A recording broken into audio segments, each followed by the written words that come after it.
en ciencias con una especialidad en administración de hospitales y servicios de salud, además de más datos del currículum. Estos son nuestros conferencistas y sus pláticas serán las siguientes y ya a continuación cada uno presentará el que sigue o dará paso al que sigue. El doctor Pablo Meade nos va a contar una historia. Sí, nos va a contar un caso clínico de Mayra, una historia real de morbo y mortalidad, y nos hablará de ella y de las medidas claves y eficaces en el manejo inicial de la hemorragia obstétrica. A continuación, el doctor Alejandro Posadas nos hablará de procedimientos quirúrgicos de alta eficacia en el control de la hemorragia obstétrica, y concluimos con la doctora Clementina Soni con una posición gerencial y administrativa de una institución ante la mortalidad materna. De verdad, muchas gracias. Adelante, doctor Paulo Meade. Gracias. Voy a compartir mi pantalla.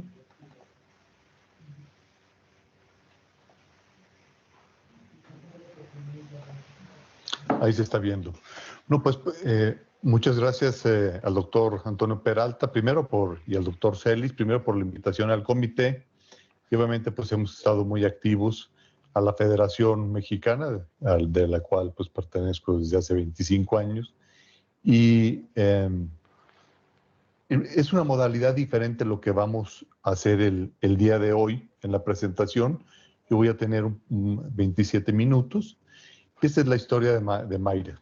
Mayra tiene una historia que contarnos y el objetivo es analizar para mejorar. ¿Qué vamos a analizar? Algo de la historia clínica del centro de salud, del expediente clínico y la historia verbal transcrita de la paciente. Este es el control prenatal de ella, tiene 23 años, casada, licenciada en nutrición, ejercicio rutinario, triatlón, sin antecedentes patológicos, anticoncepción con hormonales por 18 meses, suspensión por búsqueda de embarazo 4 meses previos a la gestación, embarazo planeado, visita preconcepcional en inicio de ácido fólico por ambos, índice de masa corporal de 24, HIV negativo, tipo IRH o positivo. O sea, es una paciente que planeó embarazarse. En su control gestacional, un adecuado control prenatal, primer visita en la semana 9 de amenorrea, 8 consultas.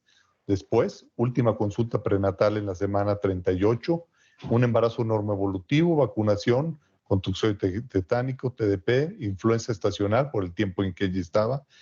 Se hizo un tamiz de diabetes gestacional que salió negativo en la semana 26, una ultrasonografía en la 21 sin evidencia de alteraciones estructurales, petometría coincidente, frecuencia cardíaca normal, peso estimado de 440 gramos, placenta de implantación fúndica, líquido amniótico normal. O sea, es de los pacientes que, pues bueno, tuvieron el privilegio de poderse hacer un ultrasonido. Obviamente que las fotos no son de Mayra. Ácido fólico, dosis correcta, hierro, dosis correcta, calcio, dosis correcta. Y el decidido era acudir en su vehículo propio, conducido por su esposo, al hospital materno público a 9 kilómetros de su casa. Aquí la pregunta sería, ¿alguien está en desacuerdo que es un embarazo de bajo riesgo? Bueno, pues es un embarazo de bajo riesgo. Esto es la historia que quiere contarnos. Todo el embarazo me sentí muy bien y acudí a todas mis consultas y estudios. De todos estos, solo en una ocasión se pospuso mi revisión para otro día. Por la noche, Mayra se acostó a dormir temprano, dio gracias a la vida antes de recordar las últimas palabras de su doctor al terminar la 8ª consulta del control prenatal hacía una semana.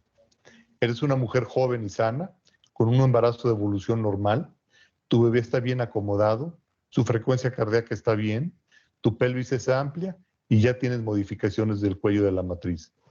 Te va a ir bien. Al despertar, sintió algo de presión en su pelvis, se levantó, apenas amaneciendo, y sintió que de pronto escurrió un líquido que era abundante y claro entre sus piernas. Despertó a su esposo Miguel diciéndole, ya es hora, se me rompió la fuente. Tomó sus cosas que tenía preparadas y antes de salir de casa dio un último vistazo al cuarto donde estaban la cuna y las cosas, preparadas con modestia, pero ilusión y amor para recibir al bebé. Al llegar al hospital fue el vigilante quien le hizo las primeras preguntas a quien después de insistir que era importante que la revisaran, la dejó pasar a la sala de espera, pero sola. Se registró en un papel y entregó una copia de su derecho a audiencia. Esperó sentada en una silla azul de plástico durante 2 horas. Estaba tranquila porque su bebé se movía bien. Al fin le tocó pasar a revisión. La joven doctora leyó rápidamente su tarjetón de control prenatal, hizo algunas preguntas y le pidió que pasara al baño, se retirara toda su ropa y se pusiera una bata. En silencio le tomaron la presión arterial, escucharon al bebé, le hicieron una revisión vaginal y le dijo: todo bien, pero te vas a quedar internada porque sí tienes rota la fuente. Al llegar al piso de maternidad, una enfermera la regañó porque ella debía estar en sala de labor. 4 horas después, la volvió a revisar, quien daría indicación del por qué y cómo harían la inducción del trabajo de parto. Firmó una hoja que decía consentimiento informado.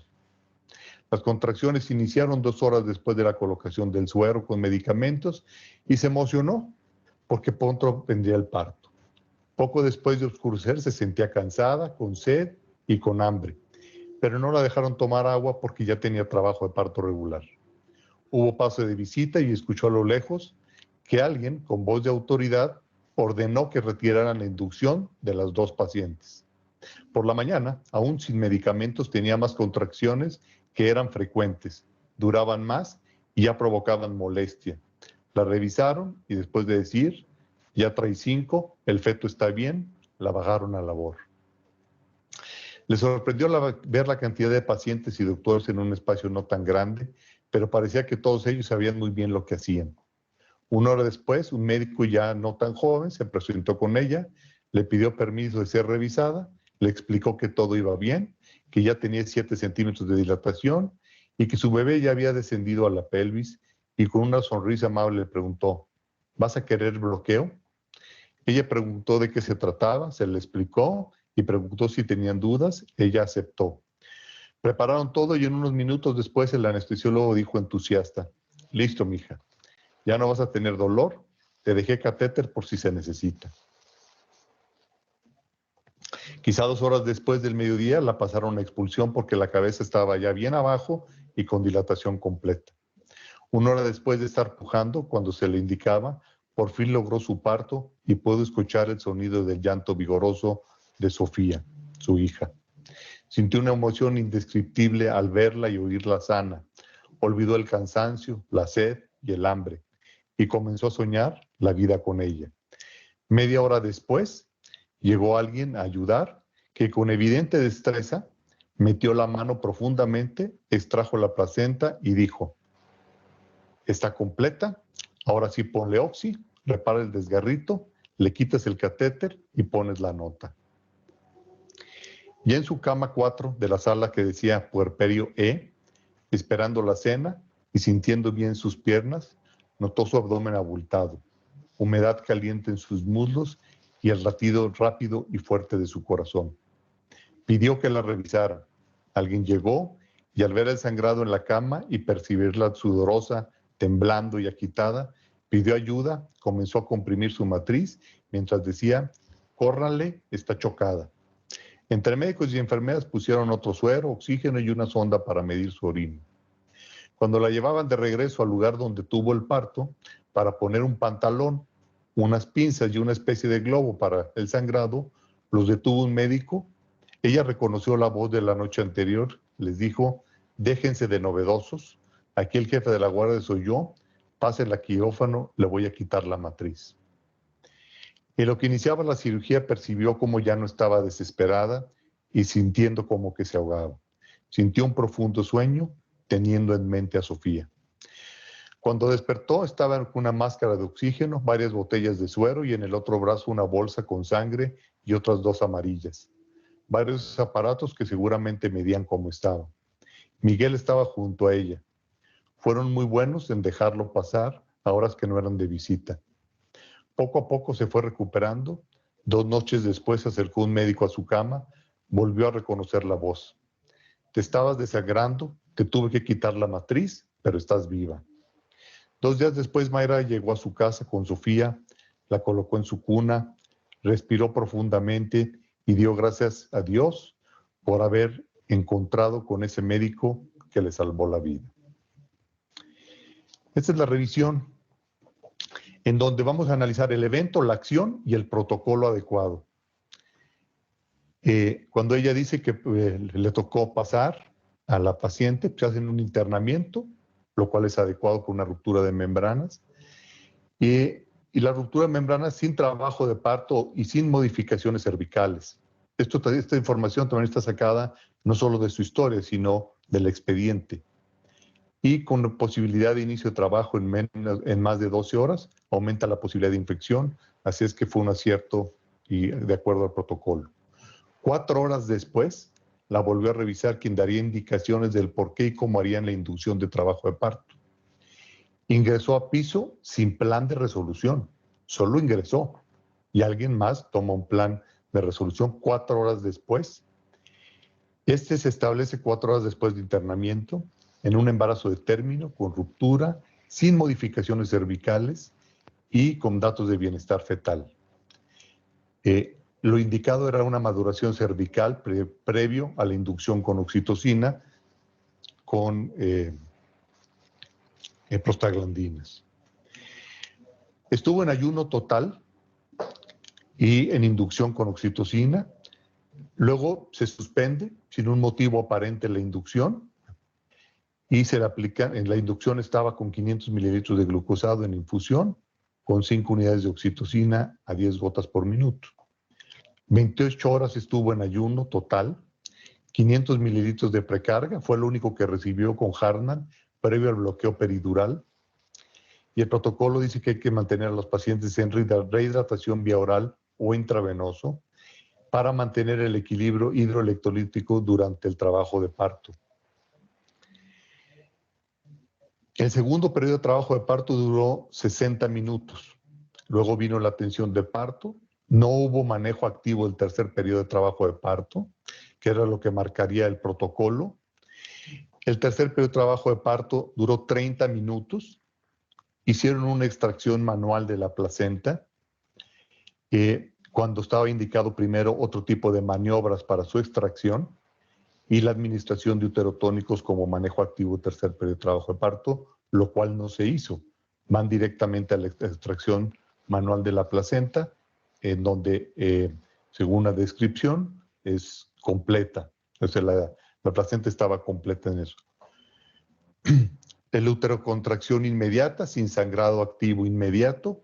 Le retiran el catéter peridural inmediato después del parto y del alumbramiento. Y el protocolo dice que es una paciente de muy alto riesgo, tuvo un expulsivo prolongado, tuvo un tercer periodo de trabajo de parto prolongado, un trabajo de parto muy largo y tiene un alto riesgo de sangrado o de hemorragia postparto. El catéter debe de mantenerse cuando menos las siguientes 12 horas. En el evento, la paciente se recupera, hay una recuperación aparente, pasa a sala de puerperio fisiológico, cuando el protocolo dice que tiene que tener una vigilancia estrecha con la administración e infusión de oxitóxicos, cosa que no se hizo. Luego viene el evento de la hemorragia severa en sala de puerperio, solicitan ayuda, colocan una segunda vía, oxígeno y sonda de Foley, lo cual es asertivo, va con el protocolo. Pero no existe ningún disparador, ni en el hospital hay integrado un equipo de respuesta inmediata. Y no existe obviamente un disparador para él porque pues no existe. En el evento, la hemorragia severa en sala de puerperio, la acción que hacen es masaje uterino mientras ella estaba ahí. Cuando el protocolo dice que hay que hacer un protocolo de compresión de la aorta abdominal, en ningún momento le colocan el traje antichoque no neumático y el hospital sí contaba con el insumo, no como el 81% de los que contestaron decían que no lo tienen en sus centros hospitalarios. Esta es la compresión de la aorta abdominal. Más que el masaje está indicado porque lo que hay que hacer es cerrar la llave. Sabemos muy bien que no es una maniobra sencilla y puede ser molesta, pero su efectividad es muy alta. La identificación, en el evento hay una identificación de un sangrado severo identifican que la paciente está en choque y en la acción pues, tiene datos clínicos de choque severo, pero no lo clasifican. Solamente dicen que tiene datos de choque, pero no hay una clasificación y no tienen esquematizado los datos de severidad de un choque, no en sala de labor, no en área de expulsión y no en puerperio. Y en el manejo no utilizan el índice de choque. Esta es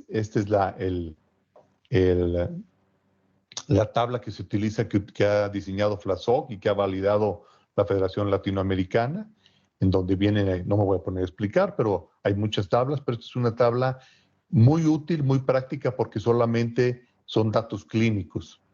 Y siempre se utiliza también el índice de shock, que es muy sencillo. Es la frecuencia cardíaca entre la presión arterial sistólica.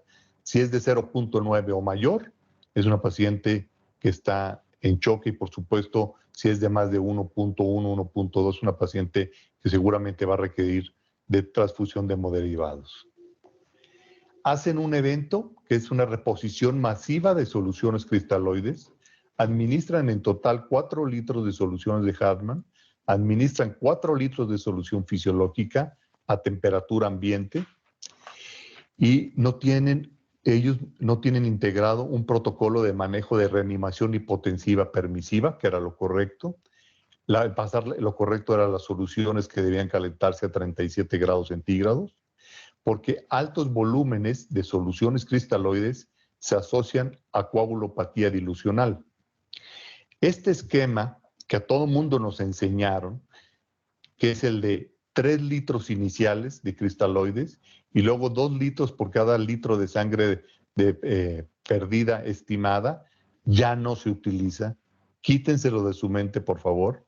Hoy día se utilizan otros, como esa era la reanimación tradicional y está muy relacionada con coagulopatía dilucional.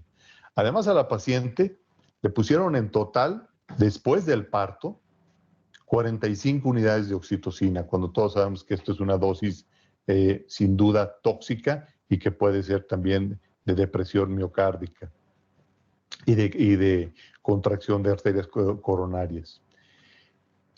En el evento, intención de iniciar maniobras conservadoras del control de la hemorragia posparto en el área de expulsión. Ese era el evento, eso es lo que iba a intentar, pero la acción es que el jefe de guardia ordena que no se intenten y pase directo a quirófano con el plan de una histerectomía obstétrica. El protocolo dice que hay que hacer una reanimación de choque, intentar segunda línea de uterotónicos, no solamente oxitocina, otro, pinzamiento de arterias uterinas vía vaginal, colocación del balón hidrostático intrauterino y colocación de traje antichoque no neumático. Ninguna de estas se hizo porque el jefe de guardia dio otra indicación. Son técnicas muy sencillas primero de enseñar, de aprender y de ejecutar. Aquí estamos viendo el traje antichoque no neumático colocado en una paciente, el pinzamiento de las arterias uterinas vía vaginal y la colocación de un balón hidrostático intrauterino. O las tres, como en esta paciente. Esta paciente se le puso el traje, se le hizo el pinzamiento y ustedes, si pueden ver, tiene la sonda Foley y el otro es la sonda o el catéter del balón hidrostático intrauterino. Se pueden utilizar las tres técnicas y la colocación del traje. Ahí todavía no estaba colocado, pero después se hizo la colocación. Y esto tiene una tasa de éxito en anatomía uterina muy alto. Después viene el evento bajo anestesia general. Termina la paciente, se hizo la cirugía, la histerectomía, y la paciente termina en una anemia de 6.4 gramos de hemoglobina, con un fibrinógeno de 70 y un lactato de 4. Es una paciente que está en acidosis, está en coagulopatía y en anemia después de la cirugía. Es en una transfusión masiva, 5 paquetes globulares, 5 de plasma y 5 crioprecipitados. Esta acción es adecuada en un protocolo al no contar con un tromboelastógrafo. Se hace también, hacen muy bien el protocolo de transfusión masiva. Hasta aquí termino yo la presentación en el tiempo que se me asignó, porque esta paciente no pasó, de lo más importante es que no se intentan estas maniobras y luego pasa a quirófano directamente a una histerectomía. Ahora el doctor, yo voy a dejar de compartir con mi pantalla porque el doctor Alejandro Posadas nos va a hablar de qué se le pudo haber hecho a esta paciente previo a una histerectomía. Nos va a hablar acerca de ello. Entonces, yo en este momento voy a dejar de compartir la pantalla.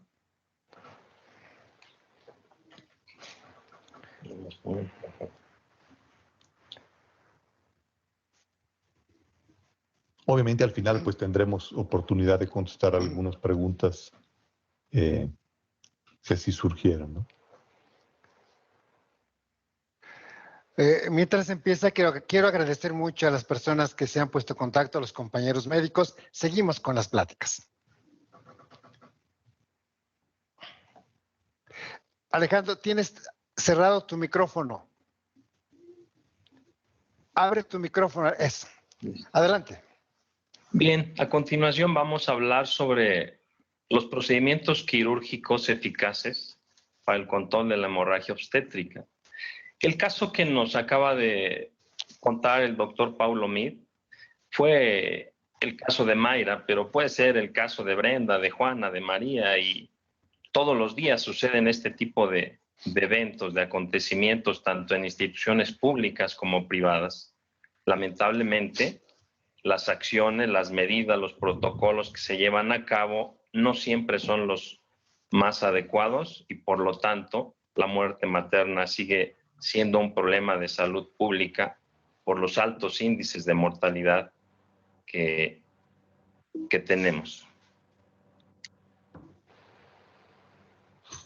A ver. Y bien, pues cuando una paciente se maneja en la etapa inicial o la primera línea de manejo, tanto farmacológico como de maniobras inmediatas, que fue el caso de Mayra, y no hay una respuesta adecuada o no hay una utilización adecuada de los recursos, el escenario es como el que vemos en esta fotografía. Una paciente con un sangrado de larga evolución, una coagulopatía, es evidente el color de la sangre, hemodiluida, y una paciente que lamentablemente falleció secundaria a un choque hipovolémico y a una coagulopatía mixta. Y yo quisiera iniciar la charla haciéndonos estos cuestionamientos que vemos aquí en la pantalla. ¿Por qué debo detener el sangrado inmediatamente? ¿Alguna vez se han ustedes hecho esa pregunta cuando una paciente sangra? ¿Por qué debemos de actuar con rapidez, con prontitud? Porque la morbilidad y la mortalidad de una paciente que sangra está asociada con la cantidad de pérdida sanguínea. Mayor volumen, peor pronóstico. La duración de la acidosis metabólica asociada a la hipoperfusión está relacionada con mal pronóstico. Y detener el sangrado no implica necesariamente resolver el problema etiológico. Hay que echar mano de maniobras y procedimientos que controlen el sangrado para posteriormente planear la resolución definitiva. ¿Por qué debemos detenerlo? Porque todo sangrado continuo termina en una coagulopatía inevitablemente. Se pierden todos los hemocomponentes en donde los factores de coagulación y el fibrinógeno en particular es el que más se pierde, porque su morbimortalidad está determinada por las complicaciones clínicas que son la acidosis metabólica, la coagulopatía, la falla multiorgánica, y lamentablemente, llegando a esa situación, pueden morir las pacientes. Aquí podemos apreciar cuando un sangrado continuo, masivo, no logras controlarlo, inevitablemente se presentará la triada letal, que lamentablemente cuando esto sucede, la mortalidad es muy alta, alrededor de un 90%, y esto es resultado de un sangrado no controlado. ¿Y por qué sangra tanto la paciente obstétrica? ¿Por qué se deteriora tan rápidamente? Veamos en esta imagen, la irrigación del útero viene dada principalmente por dos vasos, la arteria ovárica, que es rama directa de la aorta, en donde perfunde el 20% del flujo sanguíneo, y la arteria uterina, que en el 60% es rama de la hipogástrica, perfunde el 80%. Pero veamos en el recuadro de la derecha, El flujo sanguíneo uterino es de 500 a 700 mililitros por minuto en cada arteria uterina, es decir, de 1000 a 1400 mililitros por minuto en una mujer gestante en un tercer trimestre. Por lo tanto, esos volúmenes conllevan a que una mujer que sangra y no controlas con rapidez pierda volúmenes extraordinariamente significativos que van a poner en peligro su vida. Mucho hablamos de si evaluamos los factores de riesgo, si es de bajo riesgo la paciente o de alto riesgo y qué va a pasar. Bueno, la literatura médica, la evidencia médica dice que solamente de las mujeres en donde se valoran los factores de riesgo, solamente predice al 40% de mujeres. El 60% de mujeres que sangran, es decir, 2/3, no tiene ningún factor de riesgo. Son pacientes sanas, con embarazos normoevolutivos, lo cual nos lleva a afirmar que cualquier paciente embarazada en un parto vía abdominal o vía vaginal, la paciente tiene riesgo de sangrar en cualquier momento, siendo una paciente sana. Indiscutiblemente, mujeres que sangran y que no controlamos con rapidez, el porcentaje de pacientes que terminan en histerectomía es muy alto. ¿Por qué? Porque el médico que está atendiendo al paciente y no aplicó medidas adecuadas y oportunas, conlleva que la paciente siga sangrando y lamentablemente terminará en una histerectomía y en algunos de estos casos en muerte. La hemorragia obstétrica se relaciona indiscutiblemente con la vía de nacimiento. Es 3 veces más alto cuando el producto de la concepción nace por cesárea y 4 veces más cuando es una cesárea de urgencia. Hoy en día, esa epidemia de cesáreas que hay en todo el mundo nos debe hacer reflexionar que nos exponemos y exponemos a estas pacientes a mayor incidencia de sangrados. Y lamentablemente para muchos colegas, cuando una paciente está sangrando y no cede con el manejo de primera línea, su única alternativa es una histerectomía.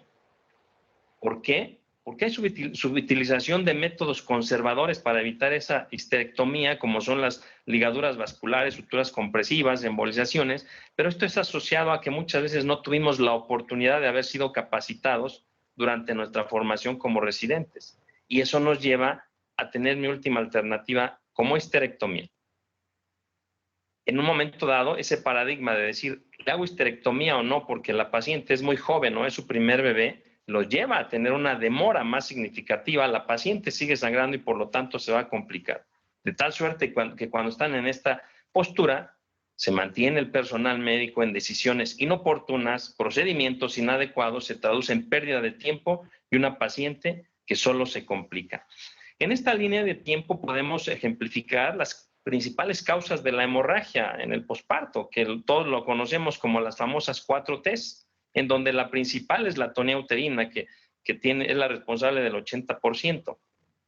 Y los problemas de trombina, solo un 1%, pero en función del tiempo, cuando transcurra ese tiempo sin lograr controlar ese sangrado, el problema de coagulación va a ser un problema mayor, en donde la paciente ya chocada con una coagulopatía, difícilmente la vamos a rescatar. Es muy importante que analicemos que la evidencia médica establece que una paciente, cuando llevamos con ella 30 minutos sin controlar el sangrado, traduce que ya las maniobras y los procedimientos que hemos ido no han sido efectivos y hay una demora muy significativa. El pronóstico de esa paciente es malo. Cuando tenemos 30 minutos sin control del sangrado, solo tenemos un 50% de probabilidades de salvarle la vida porque la paciente empieza a deteriorarse rápidamente. De tal manera que la literatura médica establece que a los 20 minutos, cuando una paciente ya la sometimos al tratamiento farmacológico escalonado con la secuencia correcta y las maniobras iniciales sin controlar el sangrado, no hay respuesta a los 20 minutos en base a la farmacología de los medicamentos, debemos someter a esta paciente a un procedimiento quirúrgico. Una laparotomía exploradora, en donde la opción terapéutica será la que nosotros dominemos y controlemos. Aquí resumimos en esta tabla todo el tratamiento de la hemorragia posparto, desde el manejo activo del tercer periodo de trabajo de parto como preventivo, todos los uterotónicos en una secuencia correcta, fármacos que mejoran la coagulación como el ácido tranexámico y el fibrinógeno, que son excelentes alternativas, y todo esto se va haciendo simultáneamente al mismo tiempo con las maniobras de utilización de pinzamientos vaginales, balones hidrostáticos, compresión uterina, para tratar de contener el problema de la manera más rápida posible. Por eso se hacen simultáneamente. Si a los 20 minutos no hay respuesta, el siguiente paso es entrar a una laparotomía exploradora para aplicar el procedimiento quirúrgico, sean suturas compresivas, ligaduras vasculares o una histerectomía si la paciente lo amerita. Pero debemos de establecer cuando la paciente es candidata a una histerectomía, no como el procedimiento de primera elección cuando una paciente está sangrando. La literatura tanto nacional como mundial recomienda que cuando los uterotónicos fallan, se debe realizar una laparotomía, en donde el procedimiento que hagamos es en base a nuestra experiencia, a la capacitación que nosotros tengamos. Y antes de continuar esta charla, quiero hacer un paréntesis aquí. Creo yo, tengo muchos años entrenando, capacitando cientos de residentes, de médicos residentes, cientos de médicos especialistas en diferentes lados. Y cuando uno enseña, aprende cada día más. Y en el camino vas aprendiendo y dándote cuenta que no es hacer que una persona repita 100 veces un procedimiento, porque yo le digo a mis residentes, si meto al señor que vende chicles afuera del hospital y le pongo a que me enseñe 50 veces un procedimiento, va a aprender a hacerlo. Pero el objetivo es que sepamos cómo actuar con oportunidad, cómo hacer las cosas para que sean exitosas y tener buenos resultados. De ahí que yo les pongo esta frase en la pantalla. Debemos tener una ruta para saber qué camino seguir. ¿Y qué es una ruta? Es el recorrido que se sigue para alcanzar un objetivo o llegar a una meta. Y si hablamos de una ruta crítica, puede tratarse de un momento o de un resultado oportuno de aquello vinculado con una crisis. Y si hablamos de ruta crítica, entonces es un método que se empleará para calcular los tiempos, la planeación de un proyecto X. Podemos hablar en el área administrativa, desde donde se hace la planeación, la implementación, la evaluación y la retroalimentación, pero podemos también ejemplificarlo. Simplemente, si nosotros tenemos interés de viajar en nuestra ciudad o en el país a algún lugar X, no vamos a agarrar y pararme en una vía, en un camino, y caminar sin ningún rumbo, porque yo me voy a perder, no voy a saber a dónde me dirijo, o puedo dar una vuelta muy larga, de tal manera que lo ideal es trazar siempre una ruta que me lleve del punto A al punto B, y que esa ruta sea la ruta más sencilla, directa, rápida, para conseguir el objetivo o la meta que yo tengo. Si yo no tengo trazada una ruta, podré estar parado en un dilema como esto que vemos en la imagen. ¿Qué rumbo tomo? ¿Qué camino tomo?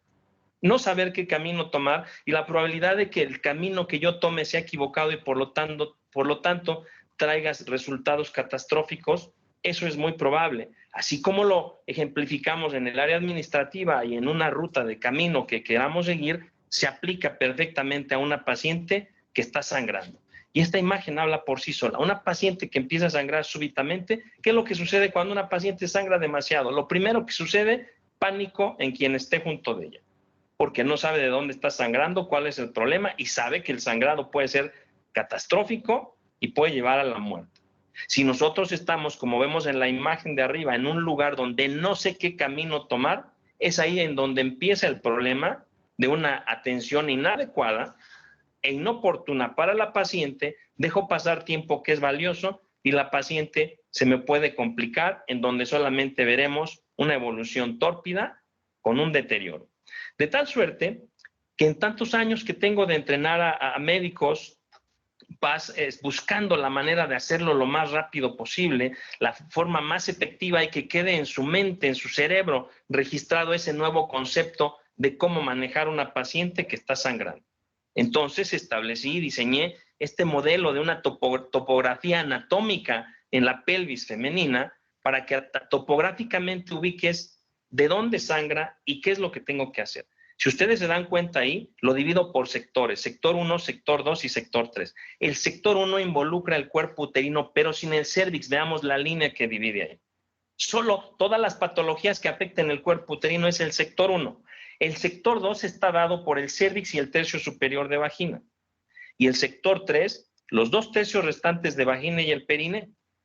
Pero analicemos la irrigación. El cuerpo uterino del sector 1 está irrigado por la arteria uterina y las arterias ováricas. El sector 2 por las ramas cervicales de la uterina, las ramas vaginales. Pero en esa zona, todos esos vasos que confluyen ahí, si se dan cuenta, las flechas azules lo marcan, se comunican tanto de arriba hacia abajo. Y hacia abajo son las arterias vaginales y las arterias pudendas, principalmente las que dan esa irrigación. Si nosotros cuando estamos ante una paciente que sangra, inmediatamente en nuestro cerebro establecemos esta anatomía topográfica, de dónde sangra y qué parte la está irrigando, podré decidir y establecer con oportunidad qué debo hacerle a esa paciente. ¿Cuáles son los problemas que afectan al sector 1? La atonía uterina, la placenta creta o la ruptura uterina en un momento dado. El sector 2, la placenta previa, puede ser con o sin acretismo, el acretismo, el incretismo, los embarazos en las cicatrices uterinas previas o el embarazo cervical y en un momento dado desgarros de cervix pueden presentarse en esta zona. El sector 3, donde se van a llevar a cabo situaciones o problemas como desgarros posteriores a un parto, a un desgarro por un parto precipitado, una episiotomía que se prolonga, o un parto instrumentado que puede llevar a ese problema.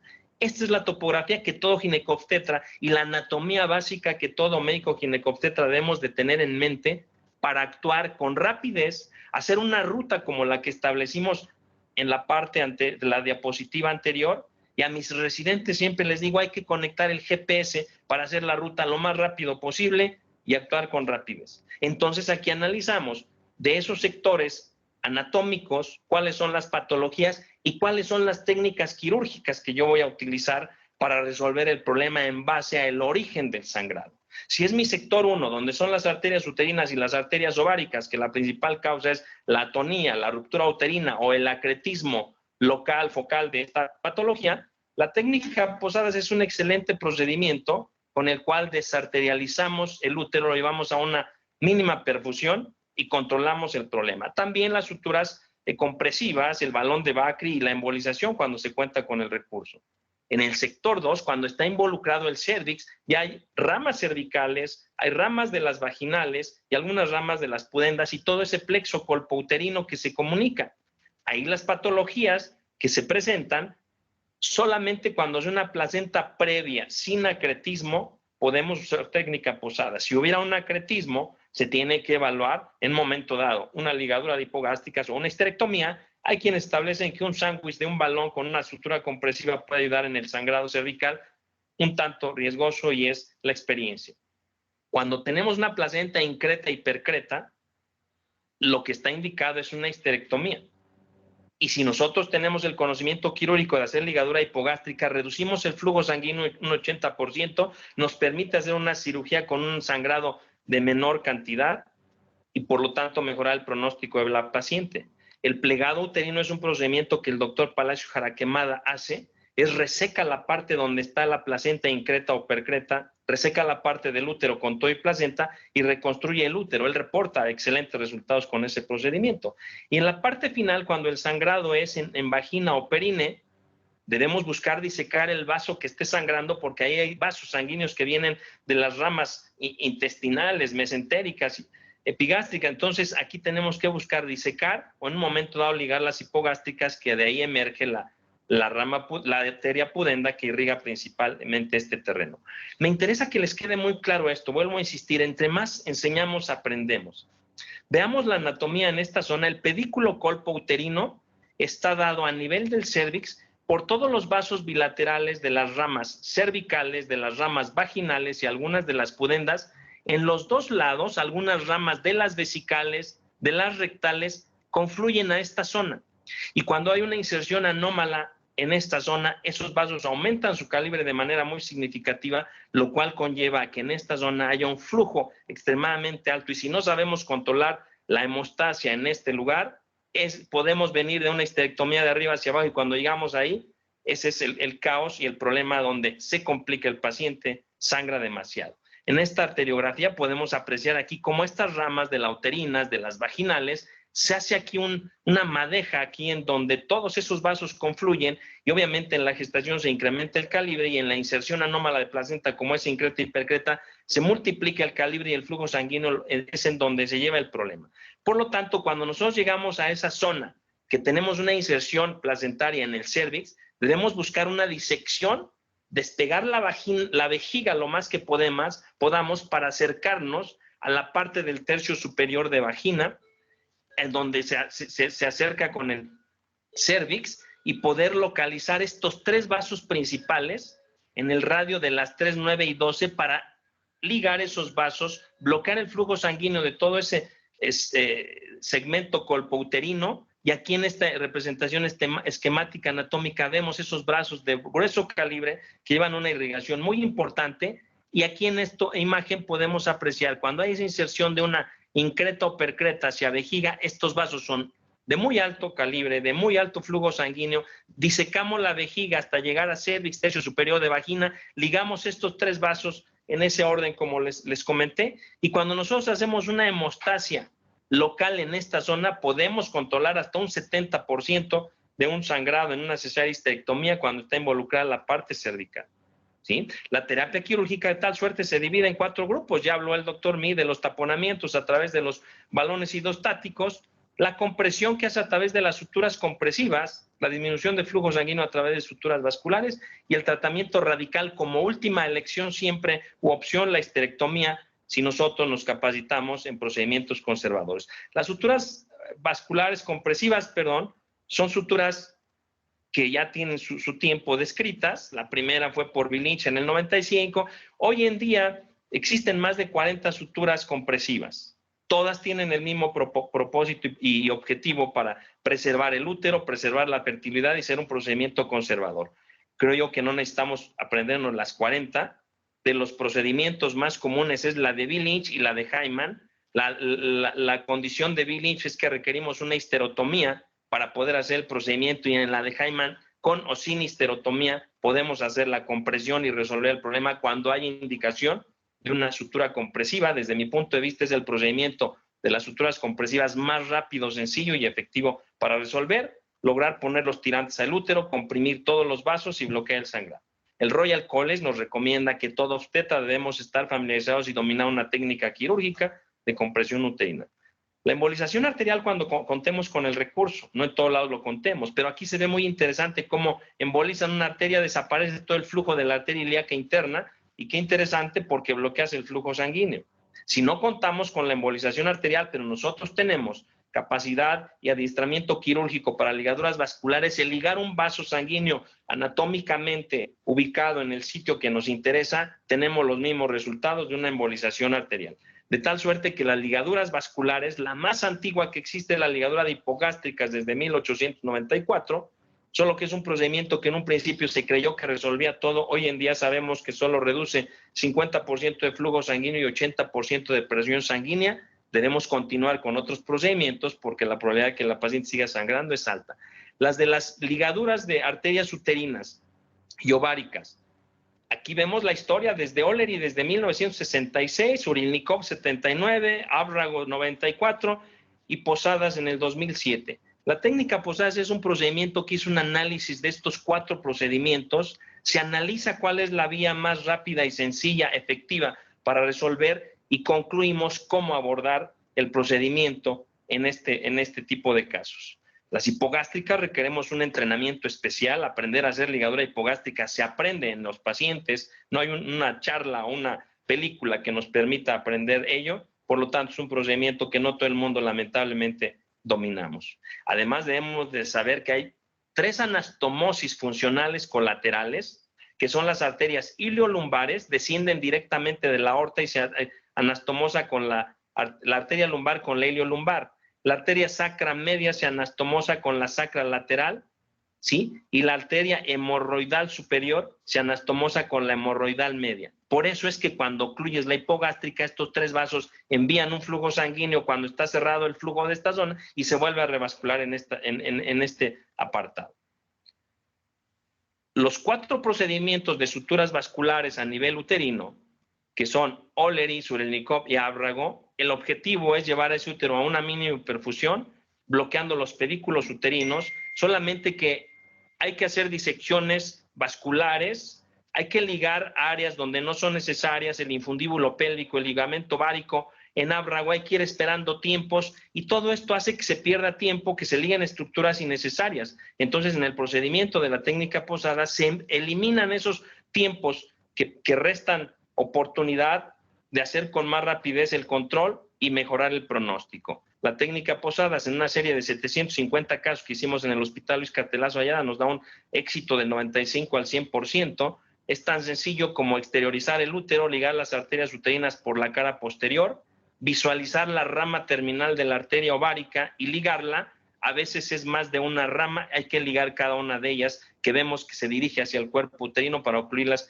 con catgut crómico del 0 y la arteria uterina con bicril del 1. Cuando nosotros desarterializamos el útero, bloqueamos los 4 vasos, llevamos a un útero a una mínima perfusión, y aquí vemos un útero con técnica Posadas como está isquémico, sin sangrado, cuando esta paciente tenía un sangrado secundario, un acretismo focal, y se resolvió sin ningún problema. Es un procedimiento fácil, seguro, de baja complejidad, solo la recomendación es un abordaje por la cara posterior del útero.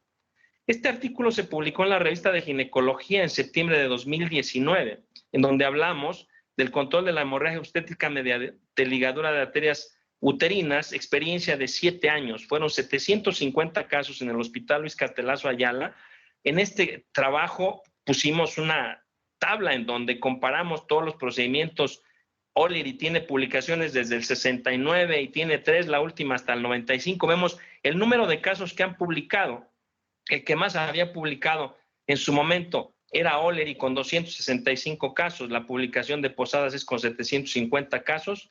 El tiempo que se manejó nadie lo midió. El procedimiento lo medimos, son de 4 a 6 minutos con un éxito del 96.4% y un procedimiento absolutamente efectivo. Si visualizamos este artículo vamos a encontrar mucha información. Son procedimientos que se recomiendan tanto en las guías de práctica clínica como en la literatura mundial. Que entendamos anatómicamente la irrigación del útero para establecer de dónde sangra, cuáles son los pasos a seguir, mi ruta a seguir, planeada, organizada en el sector 1, sector 2 y qué procedimiento para resolver con rapidez la hemorragia.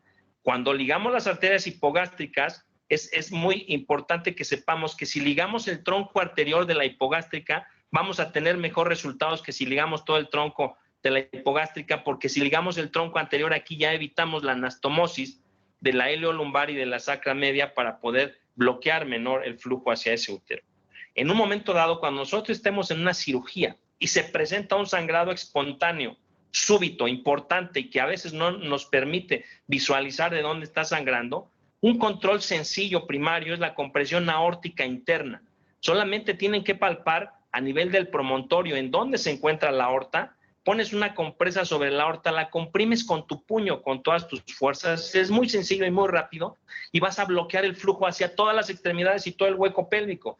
Tienes 45 minutos con el bloqueo de toda la irrigación hacia el hueco pélvico y hacia los miembros pélvicos sin que haya una consecuencia, tiempo suficiente para pedir ayuda y poder resolver el problema. Si nuestras habilidades quirúrgicas nos permiten, y ya conociendo anatomía, disecas la aorta en ese mismo sitio del promontorio y la ligas de manera temporal con una cinta umbilical, una cinta de las compresas, la atas y la pinzas temporalmente en lugar del puño para mantener el control. Esto depende de la habilidad y el entrenamiento quirúrgico, pero es un procedimiento rápido y sencillo para resolver.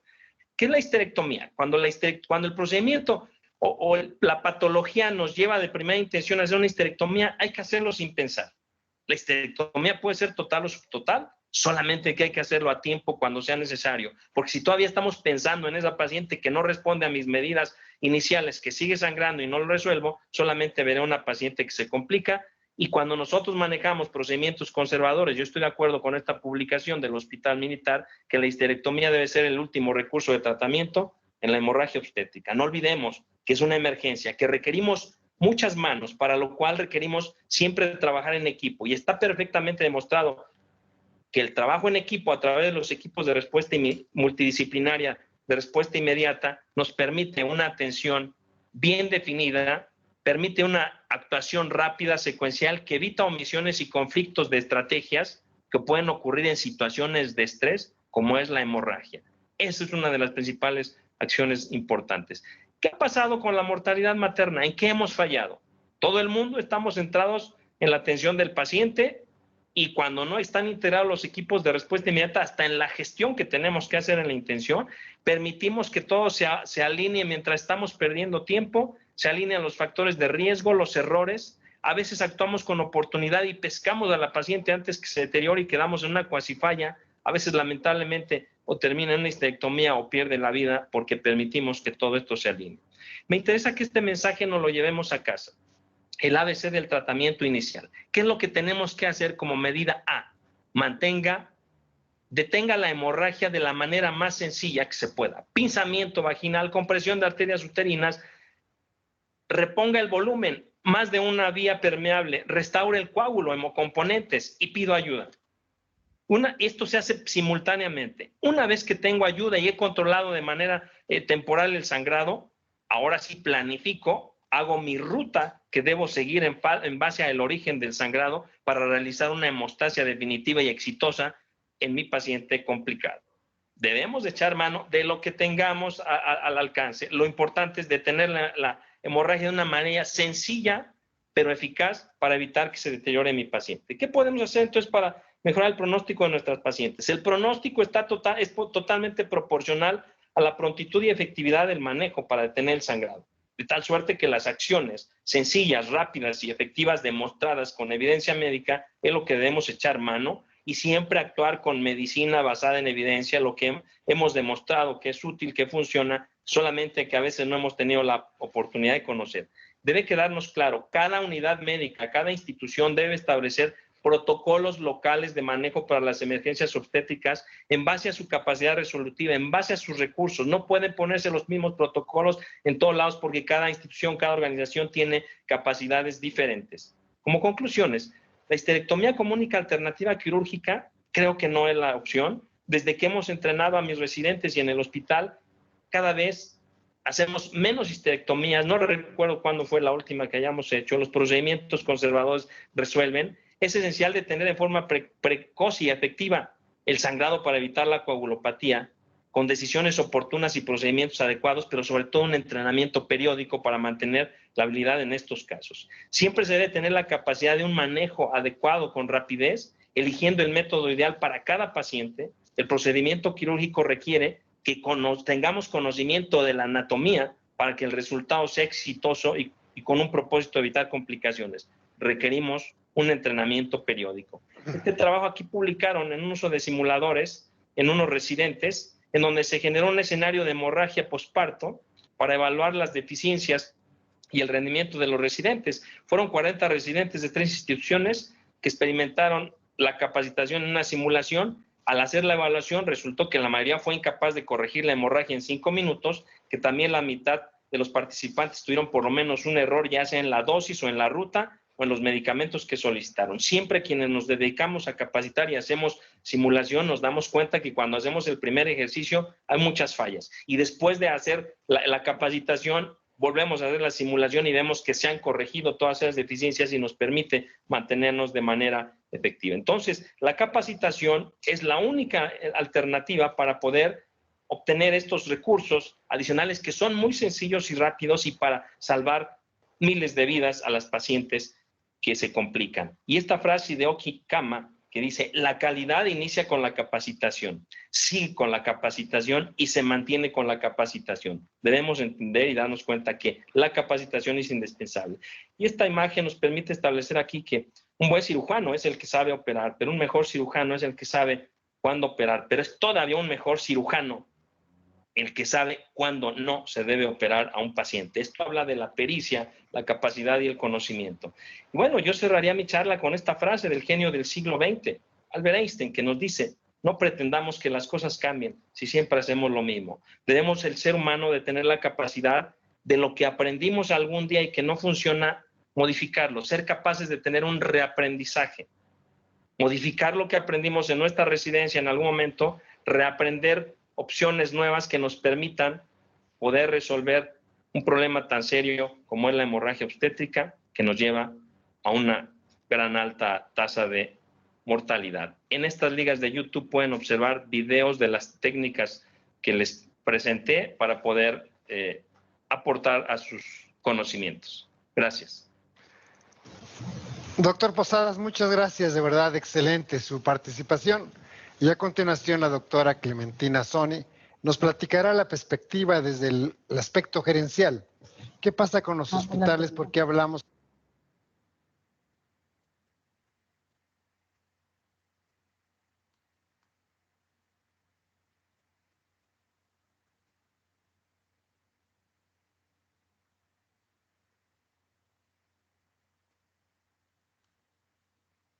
Capacitación nos hará llevar esta guía, este camino, como dijera Alejandro, que sea una guía clara hacia dónde vamos, cómo nos movemos.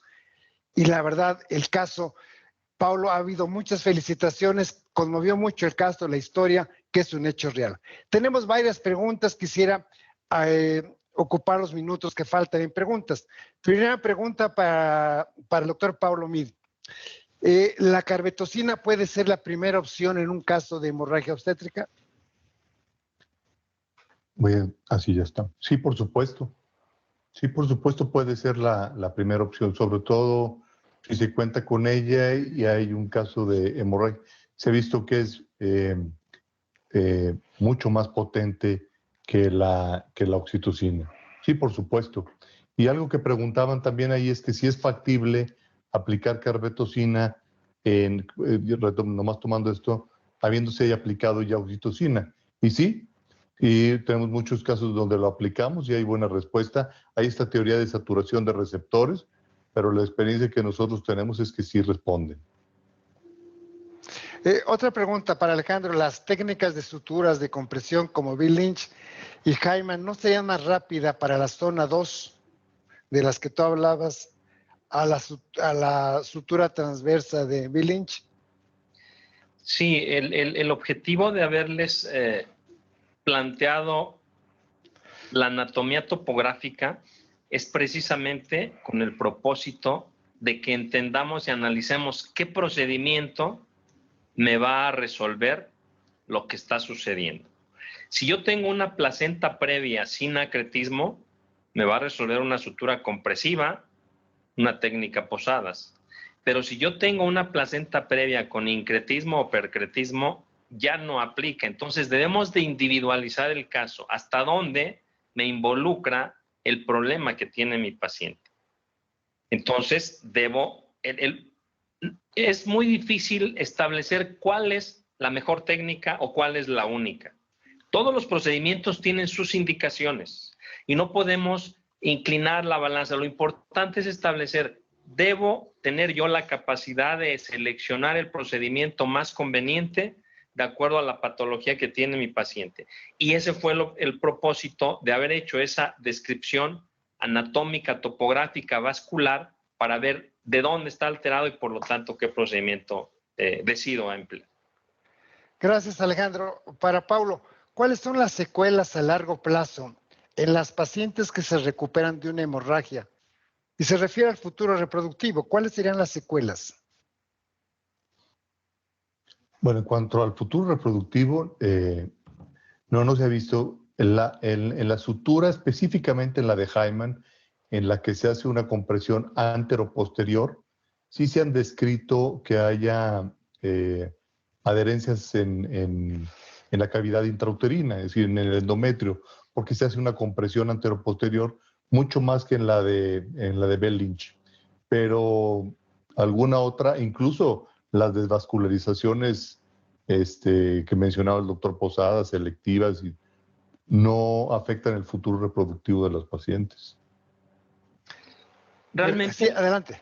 Los procedimientos conservadores, ese es su propósito, ser conservadores. Conservan la fertilidad, controlan el problema y la paciente tiene un mejor pronóstico. Entonces, una paciente que se maneja adecuadamente, con oportunidad y se controla la hemorragia, no debe tener ninguna secuela, ninguna consecuencia. ¿Quiénes van a tener consecuencias o secuelas? Aquella paciente que tuvo una hipoperfusión prolongada, excesiva, que pueda tener algún problema neurológico o que pueda haber alguna lesión a un órgano vecino por el procedimiento quirúrgico, es en donde puede haber alguna secuela, pero un procedimiento manejado con oportunidad, recuperado y resucitado correctamente desde el punto de vista hemodinámico, las pacientes no tienen secuelas cuando se maneja correctamente. Bueno, la otra que, perdón, sí, nada más es que estas pacientes con hemorragias masivas sí pueden quedar con un hipopituitarismo, pero es la otra. Hay pacientes que sí, y obviamente afectará su futuro reproductivo, por supuesto. El doctor Jorge Delgado Flores de León nos pregunta, además de felicitarlos, para el doctor Mead, ¿qué opinión le merece el control estricto de líquidos con balance del mismo en la reposición hídrica de la hemorragia obstétrica? Y de una vez hago la siguiente pregunta para el doctor Posadas. ¿Qué opina de la realización de procedimientos quirúrgicos mixtos para el control de la hemorragia obstétrica con el objetivo de evitar la histerectomía? ¿Y qué seguimiento se debe dar en estas pacientes? La primera parte con respecto al control de líquidos y la segunda, la última que mencionamos. Bueno, sí, no hay duda. Hoy día la reanimación hipotensiva permisiva es tener a las pacientes con carga y respuesta para mantener una presión arterial sistólica en 90 milímetros de mercurio. No intentar subir más allá la presión arterial, porque esto, además de que puede provocar, bueno, los altos volúmenes coagulopatía, pero elevaciones por arriba de 90, hay una muy buena perfusión, una presión arterial media de 65, habla de una buena perfusión de tejidos, y por otro lado los coágulos que se están formando con una elevación de la presión arterial por arriba de 90, estos pueden ser expulsados y la paciente vuelve a sangrar. Sí, pero totalmente de acuerdo con la restricción de líquidos. Hay que ver las soluciones, cristaloides o cualquier solución, como un medicamento. No es agua, es un medicamento que hay que saber administrar con mucho juicio. Perfecto, doctor Posadas, y la aplicación de procedimientos mixtos. Sí, la evidencia, la literatura médica reporta, y casos reportados, a mí en lo personal me han tocado intervenir 3 casos con procedimientos mixtos con necrosis uterina, absceso pélvico, terminando en histerectomía y en terapia intensiva. Cuando ese útero lo llevas a una isquemia total, el útero inevitablemente se va a necrosar. Debemos llevar el útero a una mínima perfusión, pero no a una isquemia, porque el órgano se va a necrosar con las consecuencias que trae un órgano necrosado. Entonces, vuelvo a insistir, por eso la ruta, si es una paciente que tiene solo atonía uterina, que tiene un sangrado del lecho placentario, con que yo le ponga solamente un balón o le haga una sutura compresiva o le haga una devascularización, solamente una de ellas resuelve el problema. En algunos casos se ha sugerido que pueden poner un balón hidrostático y una sutura compresiva que le llaman un sándwich, o una devascularización y una sutura compresiva, pero en los casos en que hay un sangrado a nivel cervical, en donde les decía que el pedículo colpouterino, los vasos sanguíneos, aumenta su calibre, el flujo sanguíneo, y es un sangrado muy localizado a través del cérvix. Pero cuando el problema es solamente cuerpo uterino, con un solo procedimiento es suficiente, y en la literatura hay varios casos reportados de necrosis y absceso pélvico secundario a múltiples procedimientos simultáneos. Tenemos varias preguntas, pero en razón y en aras del tiempo, tenemos la última pregunta para la doctora Sony. ¿Cómo generar en una clínica, no importa el tamaño que sea pequeña, un equipo de reacción inmediata, un código rojo, que ya nos dábamos cuenta que es de tanta importancia cuando recurrimos y hablamos que tenemos un problema y que requerimos ayuda? Y también, igual que un hospital, que una institución, independientemente que sea una clínica pequeña, bueno, contar con disponibilidad de los médicos expertos, tener los números telefónicos, un directorio médico, ya sea el laboratorio, banco de sangre, el obstetra, el internista, intensivista, o sea, contar con todo el equipo de respuesta inmediata, independientemente de que el llamado sea telefónico, para que acudan lo antes posible a la institución privada y llevar un registro, apego al expediente clínico y demás, y para pues poder brindar la atención, aunque sea en un medio privado, aunque sea una clínica pequeña, pero se tiene que tener un plan estratégico para poder otorgar la atención cuando se presente una verdadera urgencia. Para terminar, sí, adelante. Yo agregaría ahí que para que se les facilite, pueden buscar en internet el lineamiento técnico médico que existe del código Mater y del triage, y ahí vienen todos los lineamientos y los elementos que deben integrar estos equipos, las funciones que les toca a cada uno. Entonces, si suben a internet y buscan ese lineamiento que está publicado por la Secretaría de Salud, ahí se puede tener una buena base y una buena guía para establecer estos equipos que son verdaderamente una solución para este tipo de problemas. Expresando mi agradecimiento por su participación, quisiera un mensaje final desde nuestro Comité de Seguimiento a la Mortalidad Materna. Paulo, un mensaje final. Bueno, nada más, rápidamente quiero decirles que esta paciente, ¿por qué sangró? Esta paciente sangró, una mujer joven y sana. Esta paciente sangró porque tenía un desequilibrio hidroelectrolítico. Era una paciente que estaba deshidratada, hipoglicémica, hipocalcémica, en acidosis, en hipoxemia, y ese útero nunca se iba a contraer, y por más que le pusieron cantidades altísimas de oxitocina, no sangró. No, el mensaje simplemente es el que siempre damos, es que esto es el reflejo de una buena o no medicina que hacemos en la obstetricia. Yo siempre he pensado simplemente que todos debemos de ser expertos en el manejo de 3 patologías de los obstetras, pero realmente expertos en manejo de la preeclampsia, la hemorragia y la sepsis en obstetricia. Con esto que fuéramos 3 expertos solo en estos 3 temas, sería suficiente como para reducir sustancialmente la mortalidad materna. Y gracias a Vicky, hubo muchísima gente en Facebook también. Exacto. Y muchas preguntas y muchas felicitaciones. Y solamente voy a tomarme un segundito porque en la Federación Latinoamericana estamos de luto. El doctor Douglas Harkin de El Salvador falleció, miembro del comité que yo dirijo de salud materna para Centroamérica. El día de hoy falleció por coronavirus. Y a todos, pues, les pido una oración para su familia. Muchísimas gracias. Muchas gracias, Pablo. Yo también tengo el gusto de conocerles realmente cuánto lo siento. Alejandro, un mensaje final desde nuestro comité. Sí, a mí me interesaría que a todos quienes atendemos mujeres embarazadas nos quede claro que el factor tiempo es nuestro peor enemigo en la paciente que está sangrando. En medida que nos demoremos en controlar ese sangrado, la pérdida sanguínea será mayor y el pronóstico de nuestras pacientes puede ser catastrófico. Bueno, ¿qué les pareció? Comentarios.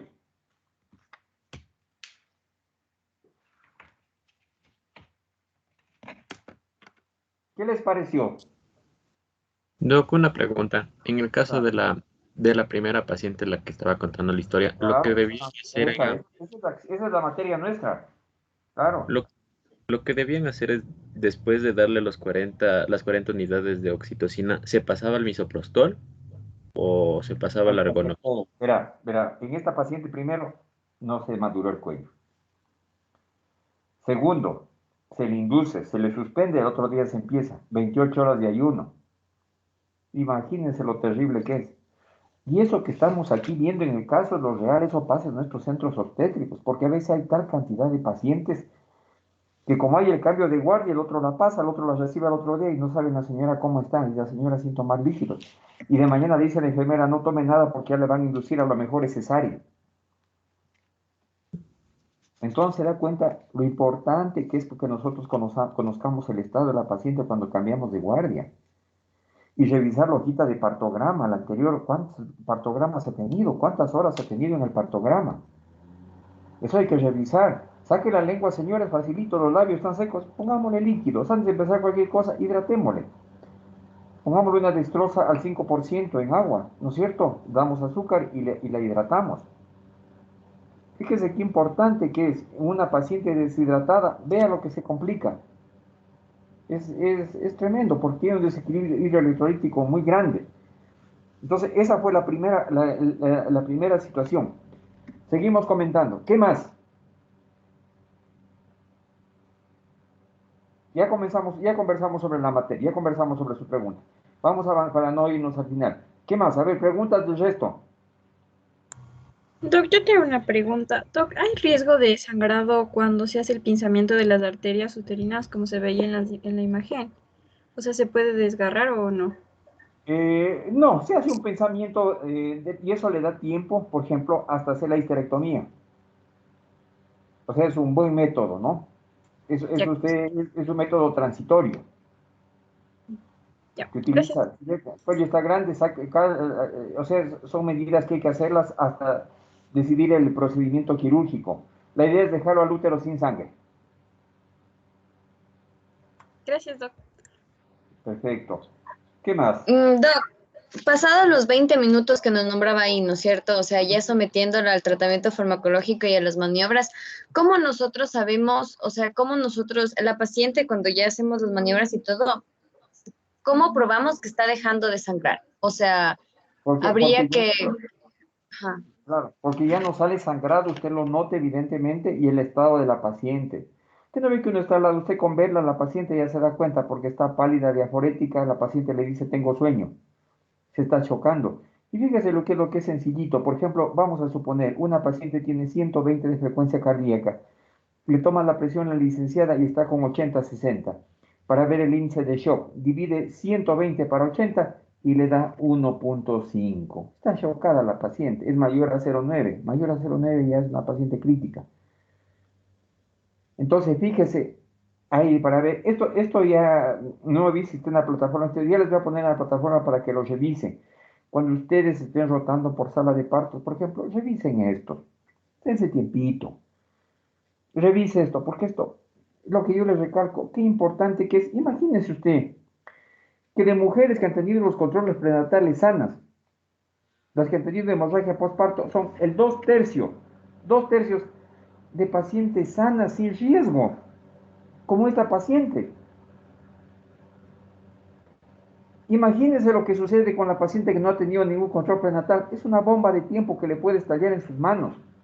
Entonces aquí no hay cómo dormirse, aquí es a usted le toca la guardia, va a atender a la 1, 2 de la mañana, durmiéndose encima de la paciente. Entonces, pero mire, para que vea cómo es, este no es un problema del Ecuador, es un problema mundial.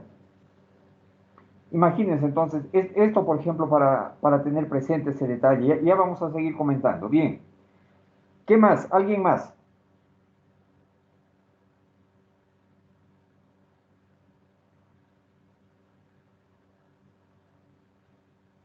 ¿Más preguntas? Hay bastantes preguntas del caso. Es lo que van a vivir ustedes. Son sus pacientes que van a dar a luz con ustedes. Bueno. Doc, disculpe una pregunta. Claro.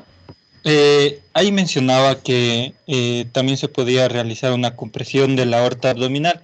Entre esa técnica y el masaje uterino, ¿cuál sería más favorable? Son complementarias las dos. Hay que hacer el masaje si la paciente está sangrando. Eso es transitorio. Hasta que me cambio de guantes, me visto, voy a hacer la revisión. Es algo que hay que hacer rápido. Es enseguida. Es que la paciente que sangra. Ustedes ya vieron ahí. Ya vieron este caso. O sea, lo que comentamos siempre, lo ideal es que la paciente no sangre. Entonces, lo ideal es que la paciente no sangre. Otra que la paciente no sangre, tengo que hacer el manejo activo de la tercera etapa del parto. Ya hablamos. Ustedes ya me hablaron de la oxitocina, del metilgonovina, del misoprostol. Tengo que hacer eso. Sale el bebé, toma la presión. La señorita auxiliar, la licenciada, póngale oxitocina. Intravenoso, intramuscular, póngale metilgonovina intramuscular o deme el misoprostol. Realizo la extracción del MATEP, la extracción con maniobra de pescador de la placenta. Saco la placenta, listo. ¿No es cierto?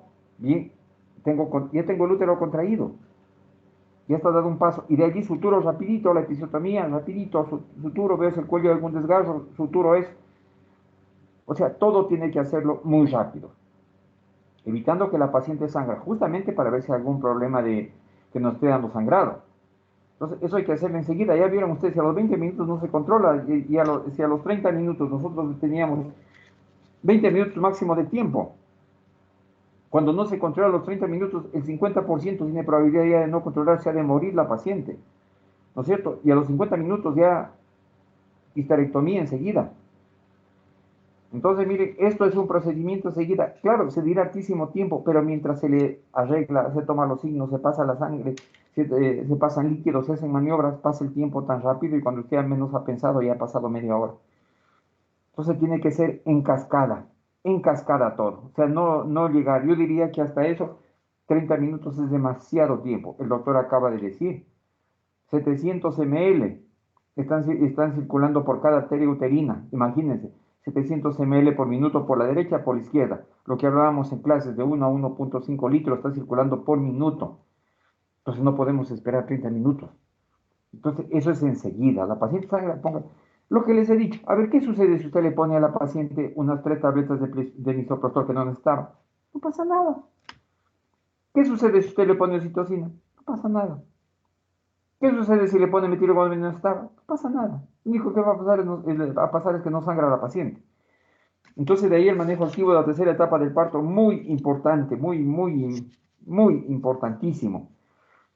Yo espero que con esta ilustración que han tenido ustedes y que hemos podido compartirla, realmente puedan dimensionar lo que se trata la atención de un parto. Entonces no es esto de que me amanecí en el cumpleaños de tal persona, en la reunión tal, y ahora voy a tener guardia. No. Usted tiene que tener un concepto muy importante de la vida. Cuando usted esté rotando de sala de partos y vea que las mujeres se mueren por sangrado, acaba de ver el caso, no me voy de fiesta, no me reúno, no me malanocho, tengo que estar fresco mañana para la guardia, porque le va a tocar esto. Entonces, la función mía como docente es de prepararlo para la vida profesional, para que usted luche, para que sepa lo que le espera a la salida de su casa. ¿Cuándo? Más luego, porque usted ya es profesional, le va a tocar hacer el internado, entonces no es para tanto tiempo como uno se espera, no, es para allá. Entonces, a prepararse. ¿Preguntas? Doc, Dígame. el traje anti-shock se coloca apenas Claro, la paciente tiene la hemorragia. La paciente que ya está pálida y aforética, ese ratito le pone.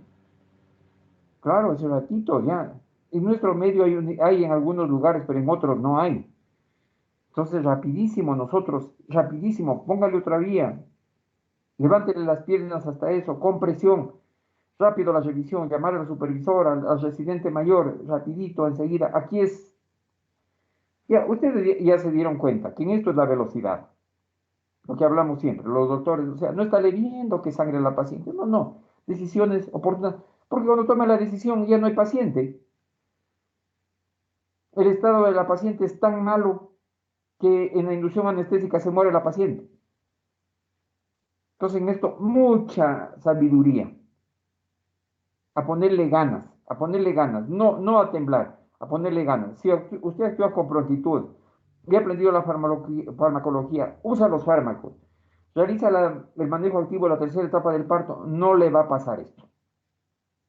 Usted vio en el caso que presentó el doctor, usted vio clarísimo el caso que presentó el doctor. La paciente no recibió maduración cervical, se prorrogó demasiado la labor de parto, no hubo una hidratación adecuada, la paciente sin comer, no hubo manejo activo de la tercera etapa del parto, hubo atonía uterina, que era obvio iba a haber atonía uterina, porque el 80% es por atonía uterina, y ustedes vieron el 80%, entonces no hay que empezar a buscar las cosas donde no existen, las cosas están allí.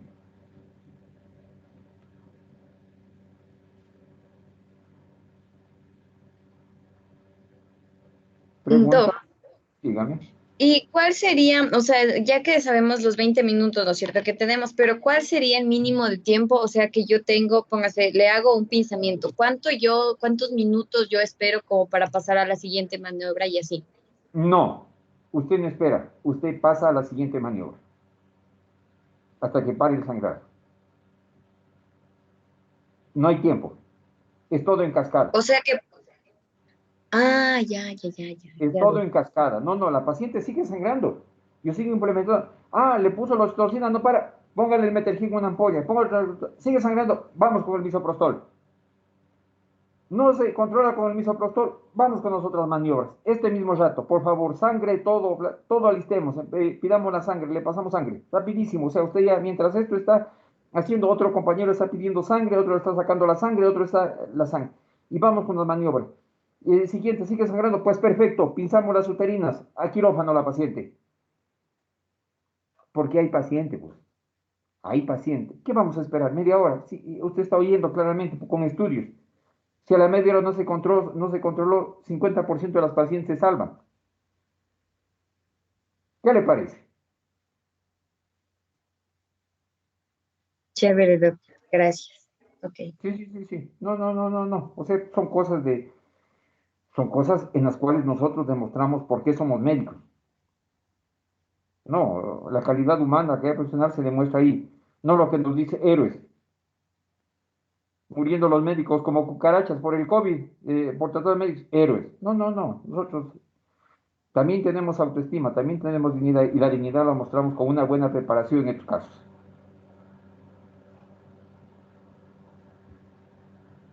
Bueno, ¿preguntas más? Yo, doctor, una pregunta. Dígame. Que la reposición de líquidos o sea, que supuestamente se le realizaba a la paciente no era la adecuada. ¿Cuál sería la reposición de líquidos que se debería de hacer en estos casos? ¿Cómo sería el lineamiento que le damos? Usted le da, en este caso, expansor de solución salina. Si tiene algún otro expansor, utiliza igual. Siempre, ya en este caso ya está la anestesióloga al lado. Ella maneja los líquidos. Usted pasa sangre, de acuerdo, pide 3, 5 paquetes globulares, pasa unos 2 plasmas, unos 3, 4 precipitados. Aquí vieron lo que decía 4, 4, 4, ¿vieron? Es una buena, al final termina usted pasando lo mismo. Entonces, usted pasa la cantidad de líquidos que sea necesario. Una cosa importante, fíjese, cuando la paciente sangra y usted le pasa demasiados líquidos, también diluye muchísimo los factores de coagulación. Igual va la paciente a una CID. Pero decirle que usted tiene que pasar 2000 de esto, 2000 del otro, 2000 del otro, no, eso no existe. Es el manejo clínico. De acuerdo a cómo está la paciente, póngale otra solución salina. Pero ya llegó la sangre, perfecto, pasa la sangre. Ya están los plasmas, pasa los plasmas. Pasa los crioprecipitados. Pide 4, 4, 4. Ahí vieron ustedes. 4 paquetes globulares, 4000 de solución salina, 4 crioprecipitados. ¿Vieron lo que pasaron? Usted pasa, es exactamente igual. Usted va pasando lo mismo en el manejo. Porque la paciente sangra, pide glóbulos rojos, pide factores de coagulación, pide plaquetas, pide todo. Entonces hay que reponer con elementos formes de la sangre. ¿Cuántos paquetes? 2, 3, 4, 5, los paquetes que sean necesarios. En una paciente así, que sangra mucho, usted va a tener mínimo que pasar unos 4 paquetes globulares. Ya, doctor, muchas gracias. Sí, o sea, algo para decirle, o sea, tiene que pasar uno de uno, no, eso no existe. Además, si es una paciente gorda que le toque, obviamente va a requerir más líquido. Claro que después a lo mejor la paciente queda hinchada porque se pasaron, bueno, pero eso lo va a fundir los edemas en el curso de los días. Ya, doctor. Digamos que en algún caso ya llegue a una hemodilución, ¿qué es lo que se hace en esos casos? Nada, tiene que usted pasar, compensar a la paciente con factores de coagulación, ¿sí? O sea, la idea es que no llegue a la paciente allá. Y si llega, usted tiene que pasarle críos, tiene que pasarle concentrados de plaquetas a la paciente con estados plaquetarios, tiene que pasarle, controlar la coagulación. Ese momento son casos graves. Son casos graves. Imagínense que incluso en casos así, en casos extremos que llegar a utilizar heparina para producir el efecto contrario. Todos que la heparina es para anticoagular. O sea, mire, o sea, una paciente así es un caso dramático.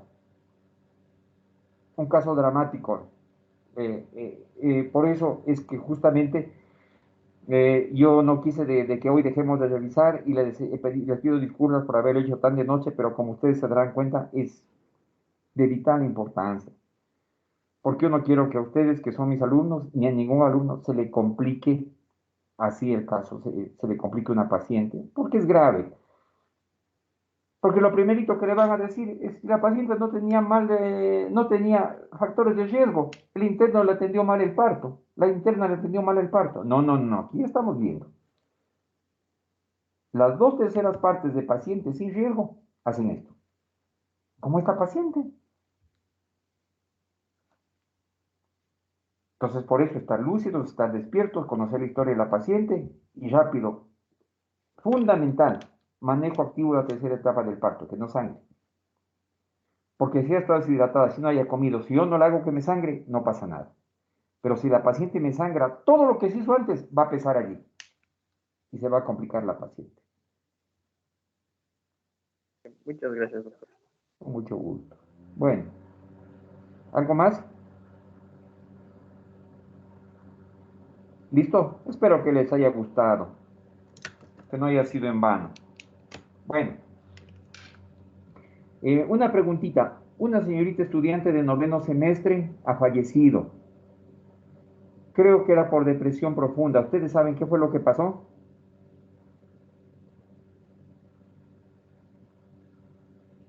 No, doctor, realmente no. Solo habían comentado eso también. Se rumoraba que era por suicidio.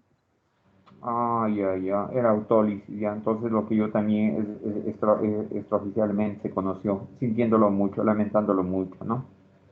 Bueno. Con la bendición de Dios nos vemos el lunes, ¿no? Doctor, una duda más. En el aula virtual, aquellas personas que le presentaron el caso vía mail, están subiendo, quieren subir ahorita los documentos que ya le habían presentado, pero en el aula virtual la fecha sale como si estuviera retrasada por un año. No sé si me puede ayudar viendo eso, por favor, para que le reprograme las fechas. No importa, si hay problema ahora, no me pueden subirme para mañana, mándenmelo a mi correo. Es que esa plataforma está media loca, entonces yo estoy cansado de estar, llama a la ingeniera, llama acá, o sea, ya también me desgasta mucho eso. Entonces ya no, mándenme el correo y se acaba el problema, ¿ya? Ya, doctor, muchas gracias, muy amable. Listo, hasta mañana, gracias a ustedes, adiós. Muchas gracias, doctor. Hasta mañana, doctor. Gracias, doctor. Gracias, doctor.